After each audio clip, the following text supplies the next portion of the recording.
Aye likambo liboso kombo na ngai Monsieur Désiré. Likambo liboso na ye za makambo mibale. Likambo liboso zali likambo oyo mindele oyo baza na mbandaka bazonyokola biso surtout na société Innova Africa oyo kotonga grand labo moderne awa na Munji. Mondele wana Branchard aza respecté ba congolais te.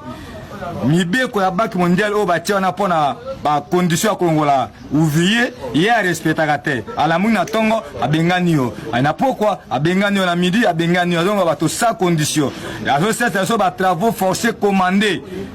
yango wana na yaki pona komo semne ke bato za abandonner ba konji mboka po baza ko lekata te batala lolenge baza ko traiter biso na mondele wana vraiment tozai na sia pression na sia monyoko ami oyo yaka ba belge to jonge pa monde Monsieur Branchard aye konyoka so ba congolais na mbandaka na société na Innova Africa. Est-ce que zate bozo yi babilo kwa musala nde ba longola bina papa lokola ngai lelo alongoli ngai be aloti ndoto ke ngai na funda ki na aner alongoli ngai yango tape ko mona ba konji aner te motndelo na alongoli ngai pe ne bina sika biro aner ya kate bala kisinga ko la kisabo na funda ki e wapi po alongola na sali pe nini na yibite na bundi te na soni te na absente pe musala te ayeka la tongo yo sala te ale azimba ko mbana saki ya pesi ngai longwa pesa ngai moko te to yende be azonga bango kaka ndenge wana alobi ye nzambe bakonja Kongo bazana posi na ye bakokiane sika moko te.